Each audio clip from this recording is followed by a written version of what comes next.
नहमदुहु व नसल्ली अला रसूलिहिल करीम। एक सवाल हमारे पास है कि जो वाबी हैं आले हदीस, ये जब नमाज पढ़ाते हैं तो वलद्दालीन को वलज़ालीन पढ़ते हैं, तो अब इस तरह अगर कोई करे ऐसा इमाम हो तो उसके पीछे नमाज पढ़ने का क्या हुक्म है? देखिए, ये वाबी देवबंदी गुमराह हैं, आले सुन्नत से खारिज हैं, और इनके पीछे नमाज वैसे भी नहीं होती, और मकरूह तहरीमी वाजिबुल याद है, दोबारा पढ़ना ज़रूरी है।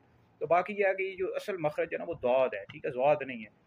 तो कुछ लोग हैं ज़वाद पढ़ते हैं। अब अगर किसी को नहीं पता तो बाद में उसको पता लगा तो उस पर तौबा लाजिम है, और बाकी यह कि नमाज दोबारा पढ़ी जाएगी। और अगर कोई शख्स जानबूझ कर पढ़ता है, इमाम है जानबूझ कर पढ़ता है, तो यार हमें कतई है और बहुत बड़ा गुनाह है, एक कुरान मजीद की तहरीफ में आ जाता है, क्योंकि असल मखरज ज़वाद है, ज़वाद नहीं है। तो ये वाबी इस तरह पढ़ते हैं, देवबंदी भी पढ़ते हैं।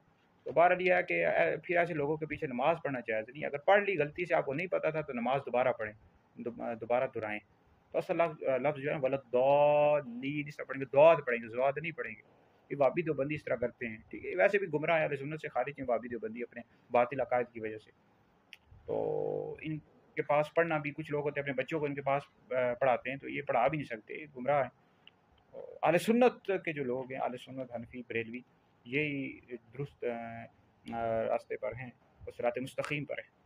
तो बाकी मज़ीद अगर कोई सवाल करो नीचे आप कमेंट्स में कर सकते हैं, इंशाल्लाह उसका जवाब दे दिया जाएगा।